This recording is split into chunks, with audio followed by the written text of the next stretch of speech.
Hi, everyone. Welcome to the Don Lemon Show. Joining us today is Joe Anthony and Walter Geer, the co-founders of Subculture, a new social platform built for experts, educators, and thought leaders. Unlike traditional social media, Subculture is focused on expertise over virality.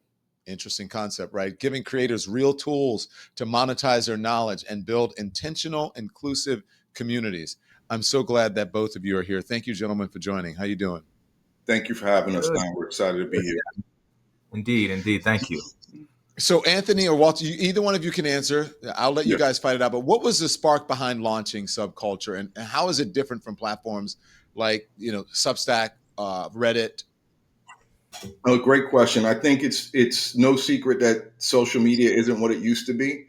Once platforms for community building, staying in contact with people that you care about, democratizing voices. It's become more of a platforms for vanity, self-indulgence, political discourse that is highly divisive. And we felt kind of compelled to kind of develop a platform that we think truly embodies what the social media platforms need to be in order to provide real objective information and kind of constructive skill building to people who are looking for more intentional outcomes. So when we think about platforms like Instagram, who obviously have billions of daily users, are we seeing the type of constructive dialogue in there that's truly about developing community in a constructive way? We didn't think so.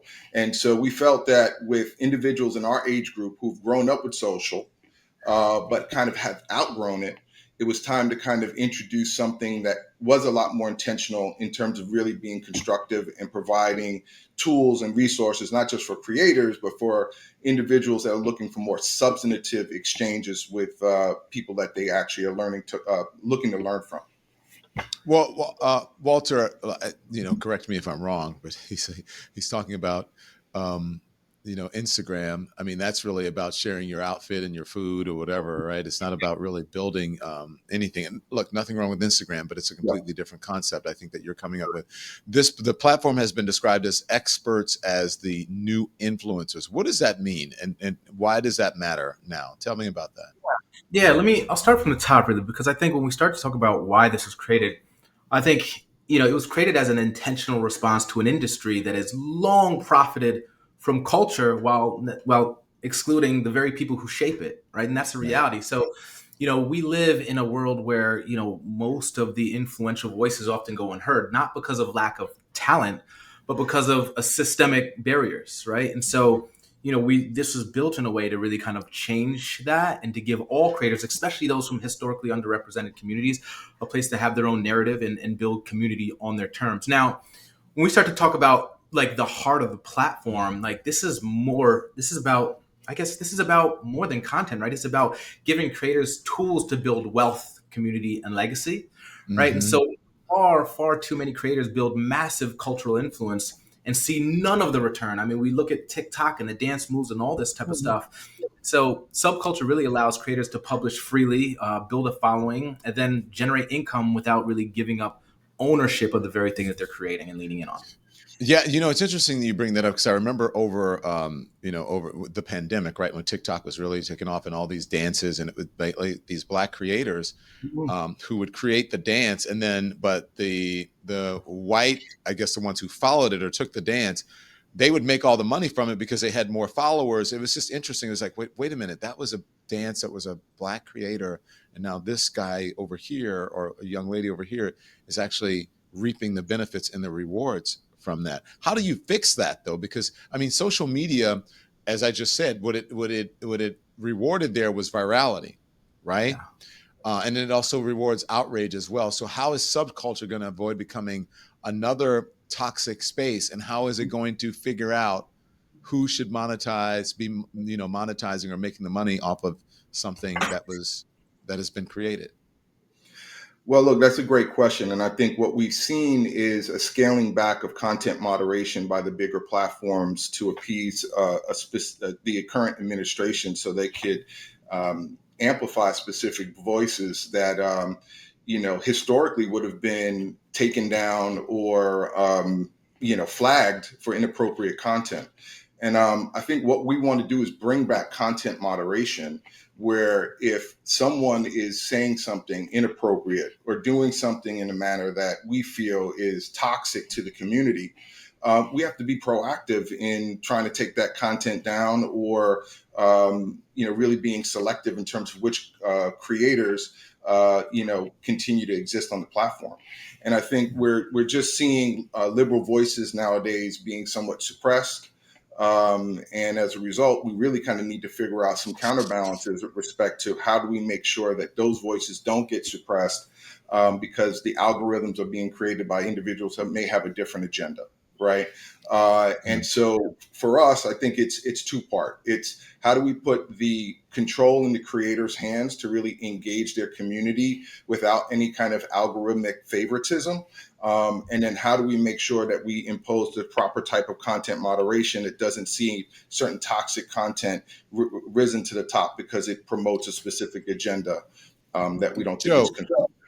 let me jump in here because you're saying something that's very important. And I attend a lot of these social media, groups, platform things. They invite the creators and journalists or whatever. Um, More so journalists now. That they weren't doing that in the beginning. It was just creators. But I asked them about the algorithm, and because I have an issue with the algorithm sometimes. Because I said to them, someone is programming that algorithm. Like, where is it getting that information from? And what if the person or the people or the systems that's programming that algorithm, what if they're biased? Yeah. And they 100%. never really have a good answer for that. Well, we obviously know who creates the algorithm and how the data is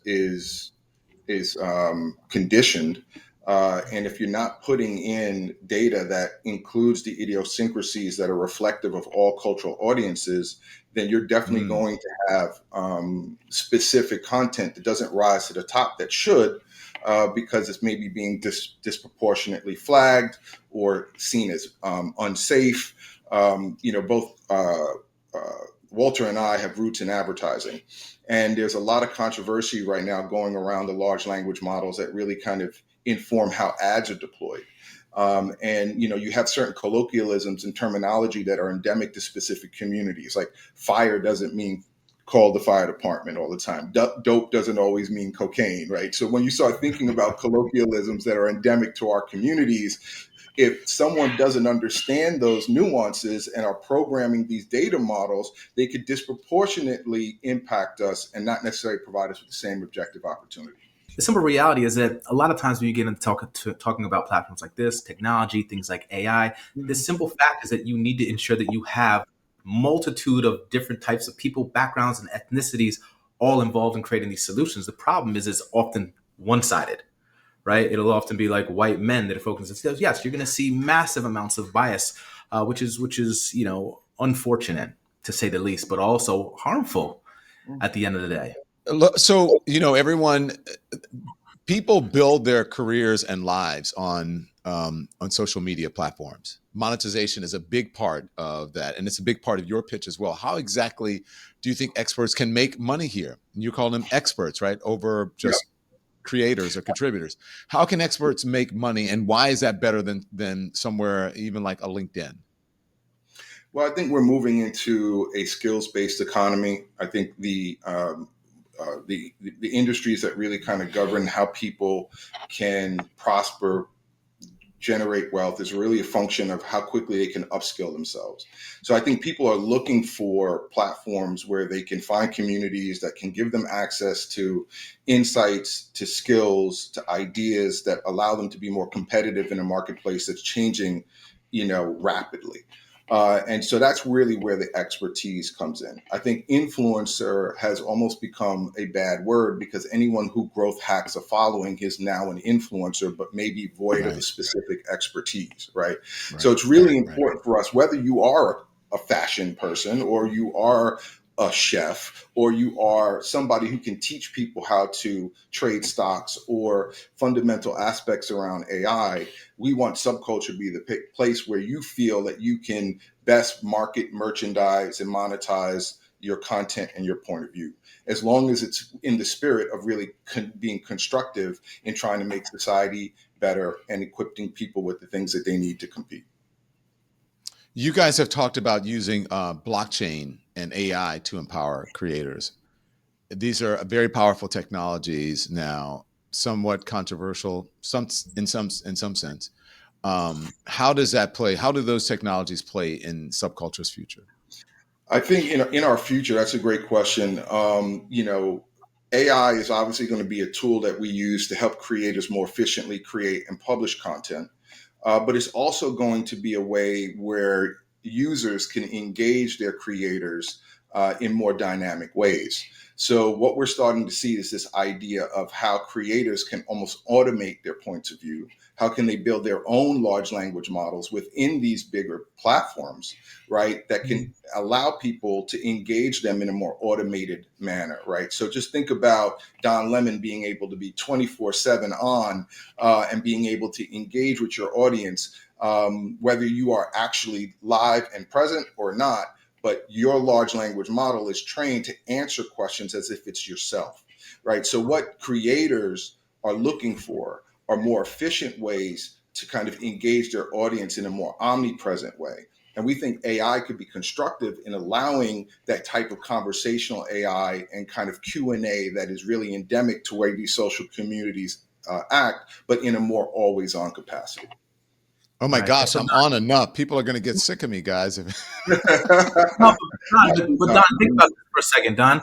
Think about how many people try to slide in your DM and ask you a basic question. Think about how many comment, how many people try to It's comment true. on your post and ask you a question, and you can't respond to the thousands of people that do that. Now, imagine if you will, you say, you know what? I'll charge people $5 a month to have access to me and ask Mm, me questions at any time of night, and then basically be able to get whatever insights or information that they want. mm. That's powerful, right? That's massively. But a professor or a scientist or anyone who has a real general sense of knowledge to have the ability to always be on and people be able to engage. And finally, I can have that conversation with this person that I wanted to have a conversation with. And also, too, I want to talk and be really clear.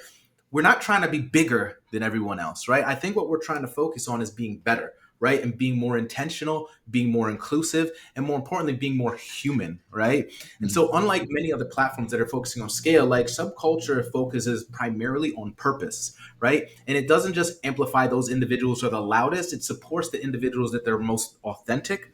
And this is where specifically underrepresented voices are often filtered out and not brought to the forefront.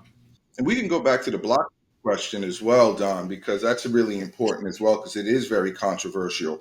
But what if you were to be able to put your data on the blockchain, and every time that you actually influenced an outcome, there was some monetization opportunity for you or said expert on the platform? So, what the issue with the dancing analogy that you brought up is that creator didn't have that dance on the blockchain copywritten in a way where if someone else used it and profited from it, there was some kind of like almost reciprocal royalty that was paid to the creator who actually created that IP. And that's what blockchain can allow us to unlock, is really the origin of where that creativity came from, to make sure that that person is always appropriately compensated. Yeah, that's going to IP and like what is it? Likeness and image and voice, all of that. That's man, the lawyers are going to be busy with that, trying to figure that out with blockchain and AI. But Yeah. blockchain you can figure out with blockchain. AI, if I see a computer generated image of me answering questions, Joe, how are people going to know who's real and will the real Don Lemon please stand up? You know what I'm saying? Yeah. I guess you'll have to say AI. You'll have to, say this is an AI generated image. Well, I don't think we'd show your image. I don't think we want to take your likeness, but I would think it's just messages back and forth, right? So I go in, Mm, I DM you, I send you a message, and then it gives me a quick response back based on the things that I've asked you. We most certainly don't got it. want to basically start taking your likeness and your look and using that and kind of rehashing that any place. Got it. Got it. Got it. So here's a hard question. At the end of the day, the number one reason someone should join subculture right now. It is the ultimate platform for substantive dialogue and exchange where your voice will not be suppressed. it will be amplified based upon the impact that you make in your respective community. Yeah. I'd say if I'd have to give one final quote, subculture isn't riding the wave of culture, right? It's building the next one. And right now, this very moment, everyone gets to ride it. You guys are also, part of, you're the founding team of Black Week as well, right? Yes, sir. Yeah. And which I'm happy to be a part of. So shout out to So, Black Week. go, Don. Um, why is it important to have spaces like Black Week and spaces like Subculture? Because it puts culture, economics, and community in one conversation. Is that right?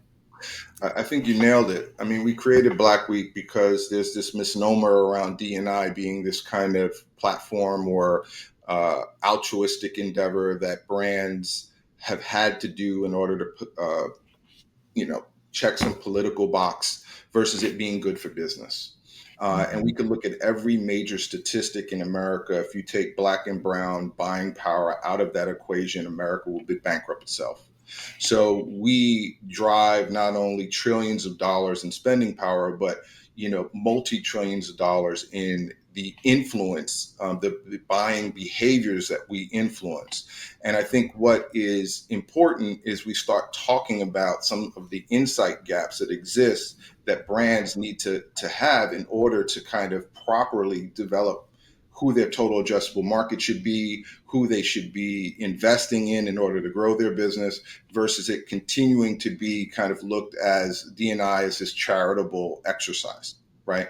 And so we created Black Week really as an educational platform that really puts Black and brown academia on stage to really inspire and educate senior business leaders on the importance of tapping into our buying power and our buying potential and our economic impact that we make globally. Joe, I love you, but I got to tell you that Walter's wall game is way better than yours. Yeah, Is yeah. that Rolling Stone? Do you have Rolling Stone? You got some, I don't know. I see a little Jimi Hendrix, right? Who you Yeah. got up there? You know what? This was pandemic happened. My wife and I converted one bedroom, our guest room, into an office. Next thing you know, it was like pink and yellows, and I was like, I don't think this space is meant for me. And I got demoted. Got demoted to our music room. So my equipment sits on my stereo. And so yeah, I No, mean, I think this is an upgrade, man. I love it. I got sexier rooms in my house, but my dog is out right now and he's really loud, and I'm not trying to have all this background noise. But yeah, I definitely I don't. We don't hear it. Seriously, Joe, we don't hear it. exactly. My dogs are always here barking. Look, but look, I think that's important in this sort of socially forward age that we're in right now. I think the pandemic helped to just break down those sort of walls about where you can broadcast from, what it should look like. People like things that are real now, and the more unstructured, structured but unstructured, if you know what I mean, it is. People actually lean into that. They don't care about the shiny desk. They don't care about the fancy studio lights. They care about who's bringing it to them, what expertise does that person have, what knowledge do they have, and that's really what that wins the day right now. Yeah, you're not going to go to Subculture because you're going to have emojis flying every time you like something, right? We're not going to spend a lot of time on augmented reality and things that continue to kind of perpetuate people's sense of vanity. We really believe that there needs to be a community that's really focused on helping people prepare for tomorrow by inspiring them with really inspirational ideas and content, and have access to the truth, right? Or at least people's honest perspectives without any kind of algorithmic suppression that doesn't allow specific voices to rise to the top. So whether Yes. you're a podcaster, you could upload your audio podcast. If you're a filmmaker, you could upload films and video shows. You can write long form articles. We're going to add ebooks, courses, live stream pay-per-view. Every tool you think you can need to monetize your expertise is really our focus. Joe Anthony, Walter Gear, the co-founders of Subculture, a new social platform built for experts, educators, and thought leaders. Thank you, gentlemen. I appreciate you joining today. appreciate Thank you you, having Sam. us. See you next week.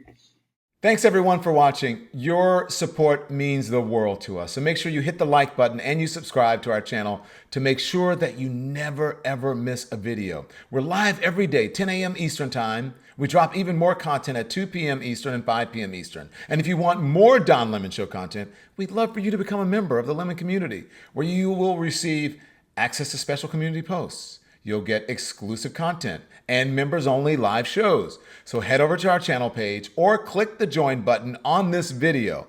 Again, thank you for watching. We appreciate your love and your support, and we will see you next time.